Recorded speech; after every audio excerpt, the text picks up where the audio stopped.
সকল প্রশংসার মালিক আল্লাহ পাক, আর আমরা তার গোলাম।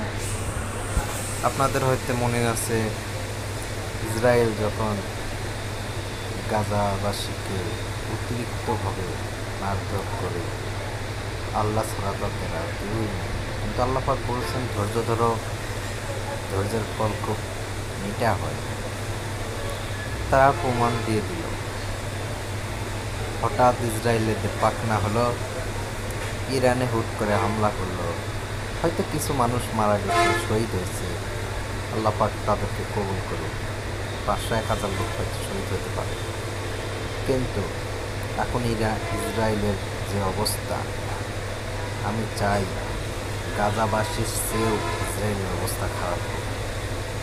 তারা তো গোপন খানে কেন টয়লেটের চিপায় ঢুকেও যেন বাঁচতে না পারে। ইরান এভাবেই মারে।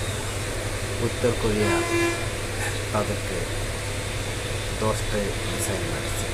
কিন্তু আমাদের মুসলিম দেশগুলো, এগুলো সবগুলো বাপরে বাপ, এরা বলে নেতা বসে আছে।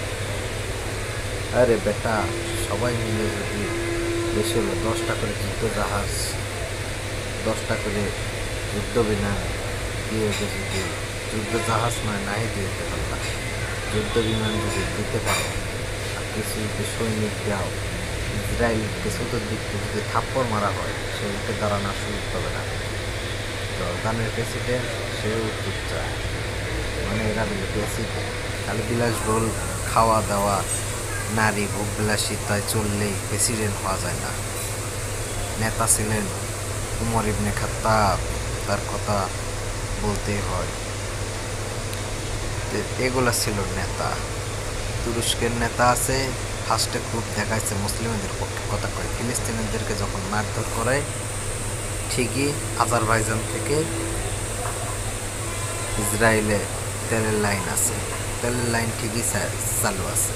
তো চুক্তি, আরে বেটা চুক্তি দেখার টাইম আছে বেটা, তুই একজন নেতা, এটা বন্ধ করে দে। বন্ধ করে দিলে না তোরা ইসরায়েল তেল সংকটে মানুষকে মারতে পারবে না। আজ ফিলিস্তিন গাজাবাসী মাটির সাথে মিশে গেছে, এখন আসেও তোমাদের হুঁশ হয় না। সৌদি আরব হুঁশ হয় না। কত বিলাসিতায় থাকবা, কয়শো বছর থাকবা, মরতে হবে শালারা। মরলে তোমাদেরকে অবশ্যই এর জবাবদাহিতা আল্লাহ তাআলার কাছে দিতে হবে।